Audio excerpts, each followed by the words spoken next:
Bismillahirrahmanirrahim. Alhamdulillahirabbil alamin. Wassalatu wassalamu ala asyrafil anbiya'i wal mursalin. Sayyidina Muhammadin wa ala alihi wa sahbihi ajma'in. Alhamdulillah, para jemaah dirahmati Allah Subhanahu wa taala.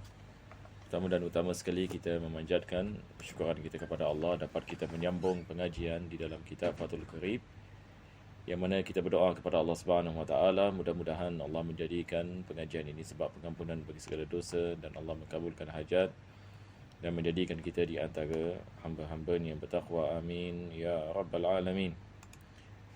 Maka kembali kepada kitab Fathul Qarib, kita telah masuk yakni kepada fasal yang membicarakan tentang hukum ahkam yang bersangkut dengan penyembelihan dan juga bagi makanan yang halal.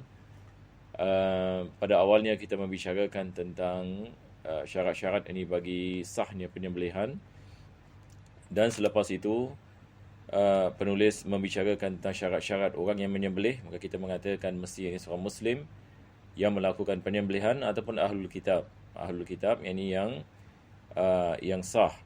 Maka penyembelihan yang mereka adalah halal yang bagi kita, begitu juga penyembelihan yang bagi seorang Muslim. Maka akhir sekali juga kita membicarakan berkenaan dengan kalau sekiranya sebahagian daripada daging yang dipotong daripada binatang yang masih hidup, maka hukum dia seperti bangkainya, melainkan rambut ini ataupun dia punya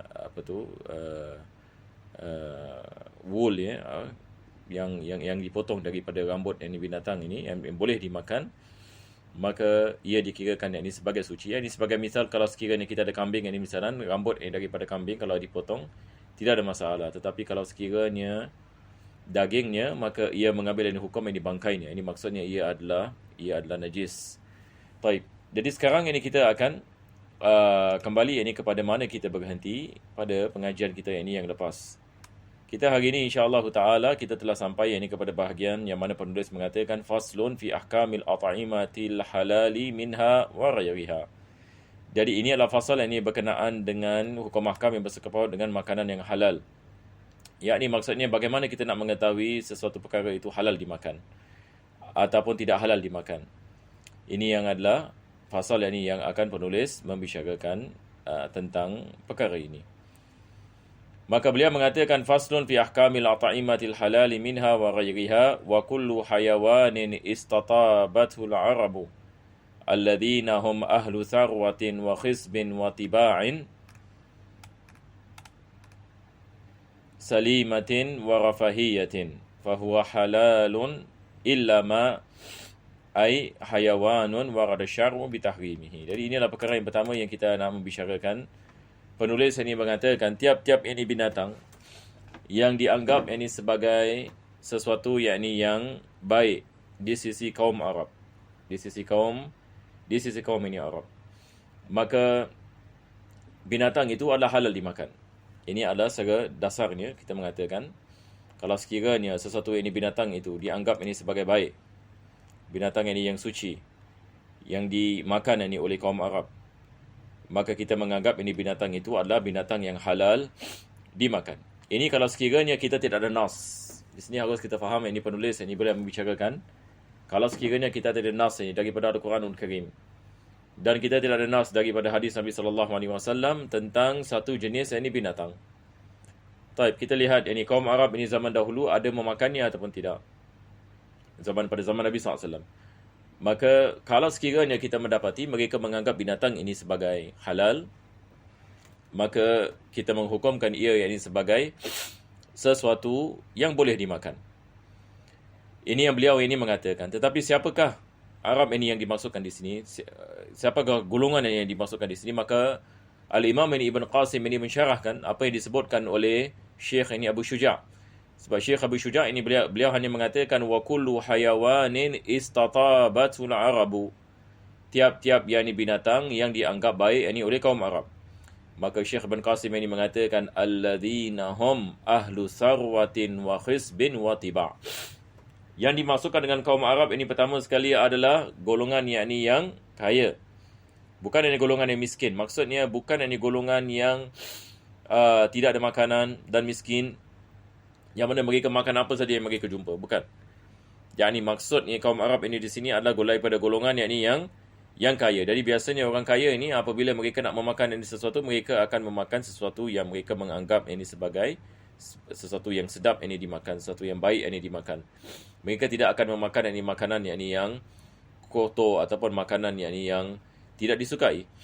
Ini adalah perkara yang pertama. Wa khizbin, yakni bukan yakni pada zaman kemarau, tetapi yakni pada zaman yang ada yakni makanan. Sebab kalau pada zaman kemarau yakni semua sahaja yakni manusia akan makan, yakni sebab nak menjaga kehidupannya. Perkara yang ketiga beliau mengatakan watiba'in salimatin. Yakni maksudnya dia punya keadaan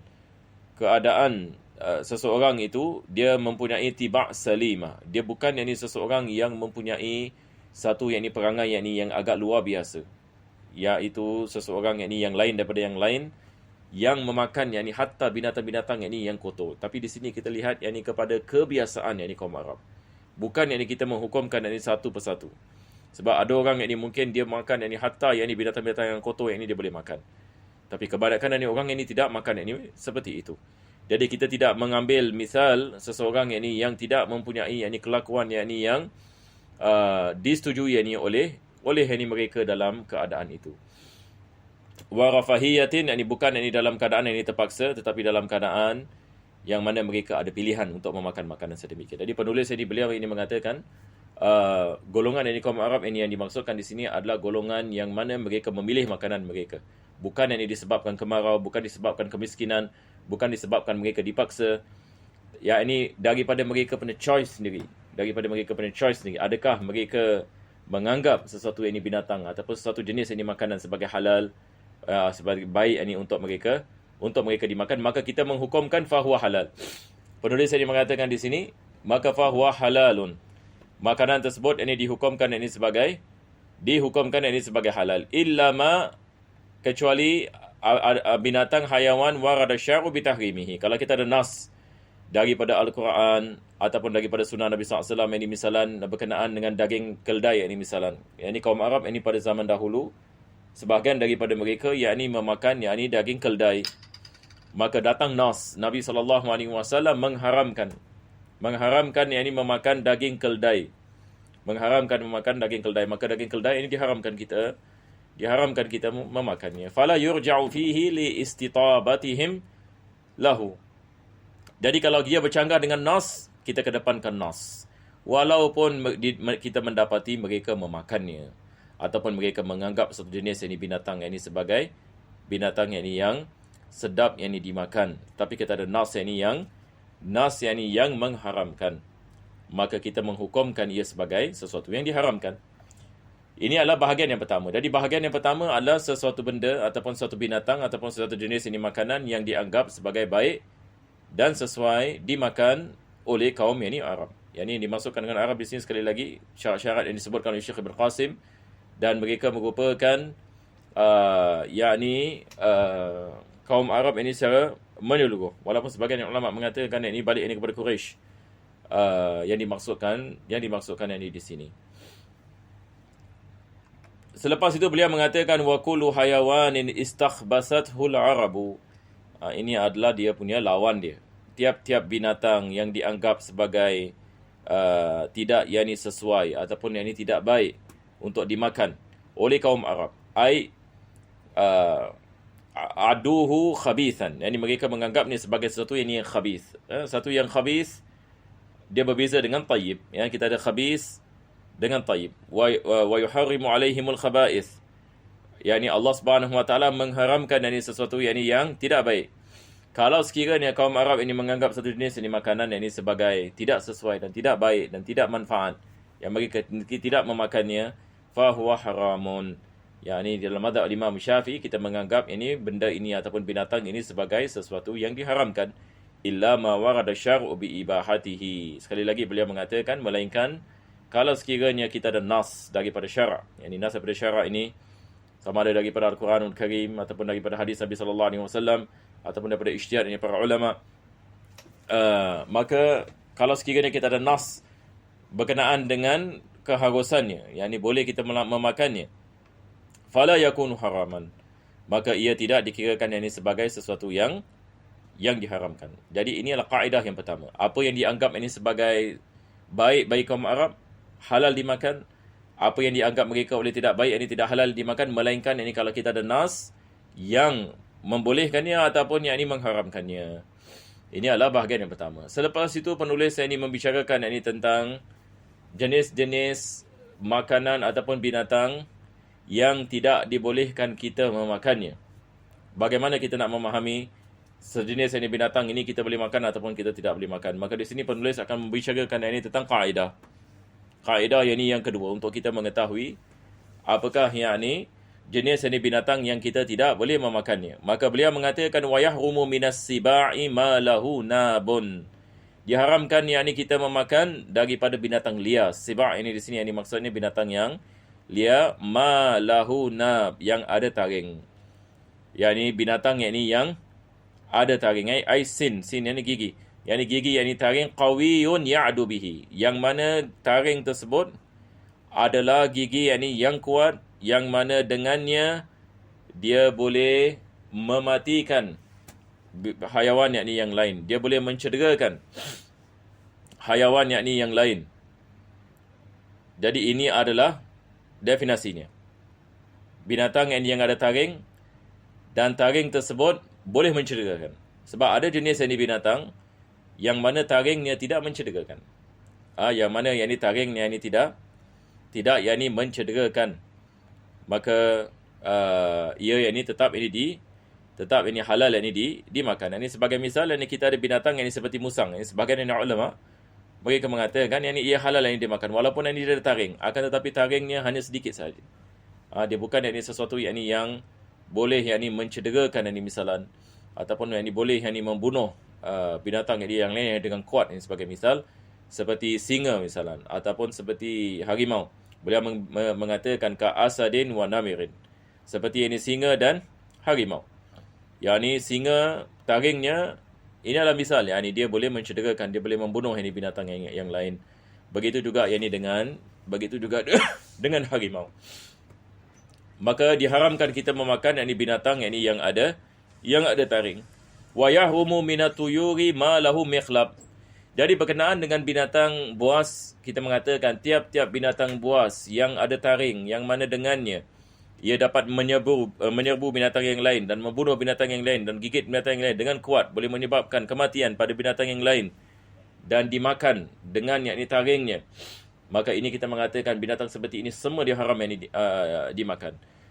Begitu juga daripada burung, jenis ini burung yang ada mikhlab. Mikhlab ini adalah kaki ataupun kita mengatakan dia punya kukunya. Seperti helang ini sebagai misal. Helang ini dia ada mikhlab. Kakinya yang digunakan untuk menerkam. Yang digunakan ini untuk menerkam ini dengan kuat. Maka ini semua adalah jenis burung yang diharamkan kita memakannya. Jadi beliau mengatakan bikaskil mimi wa fathil lam. Jadi dia mikhlab. Fathil mim, fathil lam. Mim kasrah. Mikh. Fathah lam. Ini adalah cara kita melafazkannya. Mikhlab. Jamaknya makhalib. Ai zufrun, yani asal perkataan yani mikhlab ini maksudnya zufur, ini maksudnya kuku. Qawiyun yajrahu bihi, yang kuat yang mana ia boleh menyebabkan kecederaan. Ia boleh menyebabkan kecederaan. Seperti apa? Sakar. Sakar ini burung helang. Baz, ini adalah jenis dalam English ini kita panggil apa? Allahumma salli ala Muhammad. Ini kita ada helang dan kita ada lagi satu kecil sikit ini sebagai helang. Ini juga jenis burung yang apabila dia serbu binatang dia menerkamnya. Dan begitu juga dengan syahin, ini mereka adalah jenis-jenis seperti burung helang yang mana mereka ada mikhlab yang kuat. Tapi kalau sekiranya ada burung misalan dia pun ada kuku, akan tetapi kukunya bukan digunakan untuk mencederakan. Seperti apa? Burung merpati. Kita lihat burung-burung kebiasaan burung ini semua ada kuku. Kebiasaan burung ini ada kuku. Akan tetapi burung-burung yang kita boleh makan seperti burung merpati, burung pipit dan sebagai misal. Kalau kita lihat kukunya hanya digunakan supaya dia dapat menghinggap kepada pokok, supaya dia tidak jatuh. Jadi kukunya bukan digunakan untuk menyebu binatang lain, untuk mencederakan binatang lain. Maka di sini hukumnya tidak sama dengan jenis yang burung yang mempunyai kuku yang mencederakan. Sebab di sini penulis ini mengatakan qawiyun yajrahu bihi. Ini kaedahnya. Dia masih kuat yang mana dengannya dia mencederakan binatang yang lain. Maka dia memberikan misal saqar wa baz wa shahin. Ini jenis burung yang mampu melakukan serbuan. Jadi kita telah membicarakan dua perkara. Pertama sekali adalah tiap-tiap makanan ataupun binatang yang dianggap sebagai tidak baik oleh kaum Arab. Haram kita memakannya. Dianggap baik oleh mereka, dihalalkan kita memakannya. Kalau sekiranya tidak ada nas. Kalau ada nas kita kedepankan nas daripada kaum Arab. Mungkin ada jemaah ini menanyakan misalnya kenapa Arab? Kenapa Al-Imam Syafi'i mengatakan apa yang dianggap baik oleh kaum Arab? Sebabnya adalah mereka adalah golongan yang mana wahyu diturunkan pada awal sekali. Sebab Nabi kita SAW adalah daripada kaum Arab. Nabi SAW adalah daripada kaum Arab. Maka Allah Subhanahu Wa Taala menurunkan ayat-ayat Al-Quranul Karim menerangkan kepada mereka apa yang dihalalkan dan apa yang diharamkan. Maka ada perkara yang mana Allah tidak menurunkan ayat tentang sesuatu jenis binatang. Maka akan tetapi mereka memakannya. Maka ini menunjukkan bahawasanya makanan ini adalah halal yang dimakan. Makanan ini halal dimakan. Sebab kalau sekiranya makanan itu tidak halal dimakan, maka mereka mesti akan mengetahuinya. Sebab mereka adalah masyarakat yang mana Al-Quran ini diturunkan bagi mereka. Yakni pada zaman awal Islam, apabila Nabi SAW ini diutuskan kepada mereka. Maka makanan yang dimakan oleh kaum Arab, walaupun setelah datangnya Nabi SAW dan dimakan oleh mereka, maka ini menunjukkan ialah halal yang dimakan. Sebab kalau ia diharam yang dimakan, tentu sekali ada nas yang akan menerangkan tentang pengharamannya. Sebab Nabi SAW bersama mereka. Maka ini adalah keterangan kenapa ini kaum Arab dan bukan kaum yang lain. Perkara yang kedua kita membicarakan tentang binatang yang ada taring dengan binatang yang ada kuku. Yang mana mereka menggunakan taring dan kuku untuk menyebu binatang yang lain. Aywa. Selepas itu penulis ini mengatakan wa yahillu lil muttari wa huwa man khafa ala nafsihi al halak min adamil akli fi makhmasati mautan aw maradan makhufan aw ziyadata maradin aw inqita'i rifqatin wa lam yajid ma ya'kuluhu halalan an ya'kula min al maitati al muharramati alayhi ma ay shay'an yasuddu bihi ramaqahu ay baqiyat ruhihi wa lana maitatani wa halalan. Baik, sekarang penulis ini mengatakan dibolehkan seseorang itu memakan bangkai kalau sekiranya dia dalam keadaan muttar. Muttar ini di sini maksudnya dia tidak ada pilihan yang lain untuk menjaga kehidupannya. Dia mengatakan kalau saya tak makan saya mati. Kalau saya tak makan saya mati. Dalam makhmasa ini maksudnya dalam kemarau.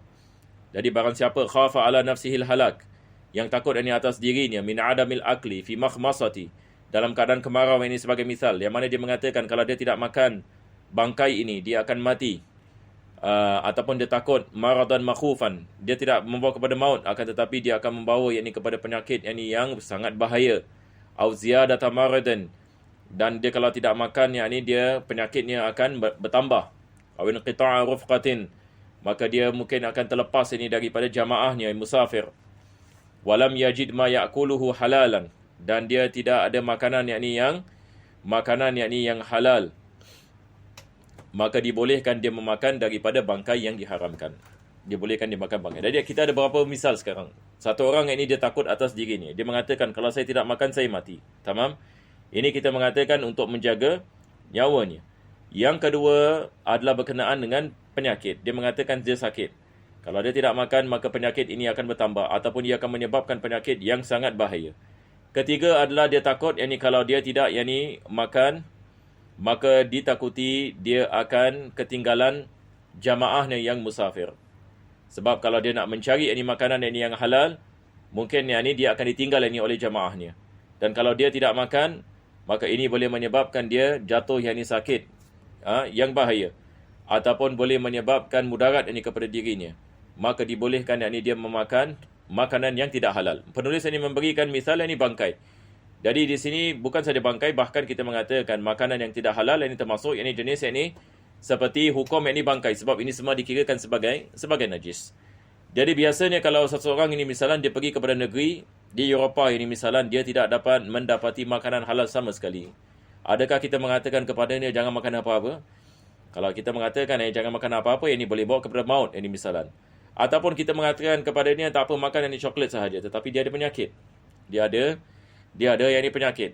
Yang mana kalau dia makan ia boleh menyebabkan ini penyakitnya seperti kencing manis ini dan sebagainya, akan merebak, akan menjadi teruk dan sebagainya, boleh dia masuk ini kepada hospital dan boleh menyebabkan pingsan dan sebagainya. Maka dalam keadaan seperti ini kalau dia tidak mendapati ini makanan yang baik ini yang perlu ini dimakan ini misalnya yang halal, dia tidak mendapati yang halal, maka dibolehkan ini dia memakan daripada makanan yang tidak halal. Ini semua kita mengatakan dalam bab darurat, sebab dia dalam keadaan darurat. Ad-daruratu tubihul mahdurat. Ini kaedah kita ada, darurat ini dia membolehkan dari perkara yang diharamkan, dan ad-daruratu biqadariha. Darurat ini dibalik kepada qadar. Itu sebab selepas ini penulis ini mengatakan dia hanya memakan makanan itu setakat apa yang dia perlukan. Satu orang kalau mengatakan kalau saya tidak makan saya akan mati. Taib. Dia makan yang ini bangkai ataupun dia makan makanan yang tidak halal sebagai misal.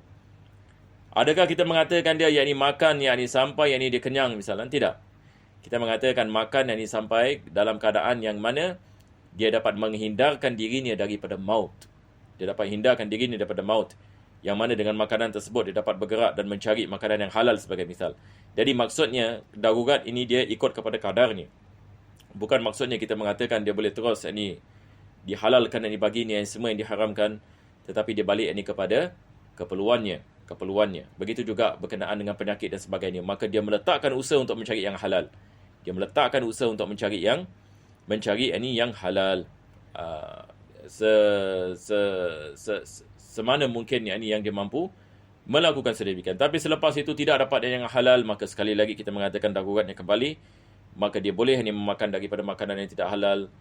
Dan selepas itu dia mengambil kadar yang dia memerlukan sahaja. Selepas itu dia usahakan ini untuk mencari ini yang halal. Tapi kalau sekiranya sama sekali ini tidak ada halal ini misalan, maka dia boleh melakukan ini sedemikian selagi mana dia tidak ada pilihan selagi mana dia tidak ada pilihan yang lain.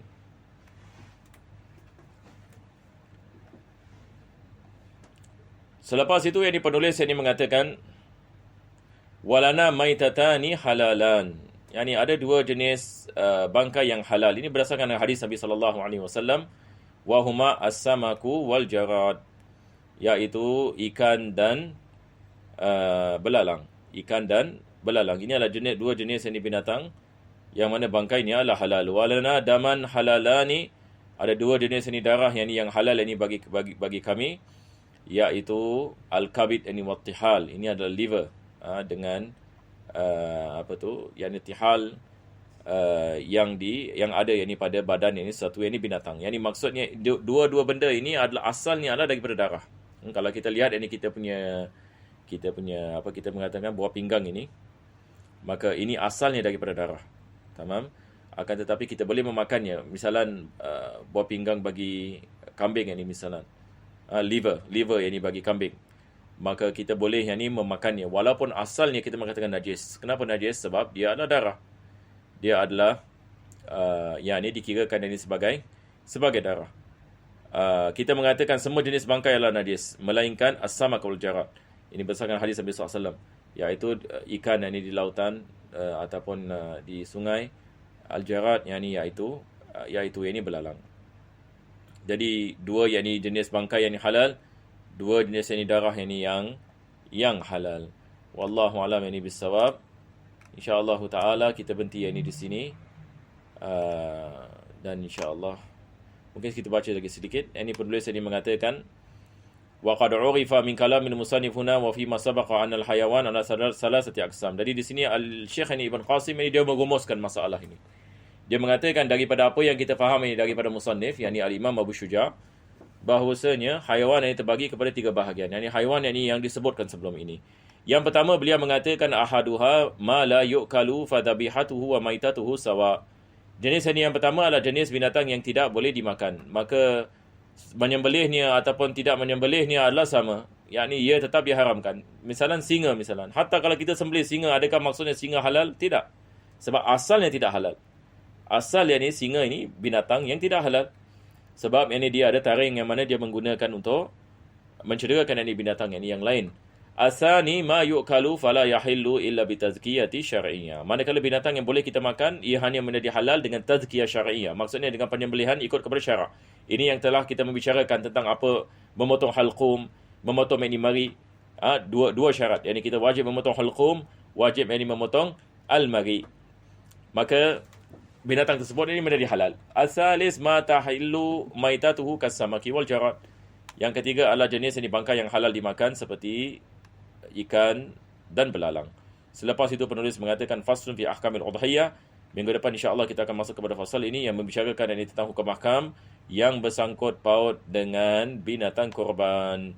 Wa sallallahu ala sayyidina Muhammadin wa ala alihi wa sahbihi wa sallam. Alhamdulillahirabbil alamin.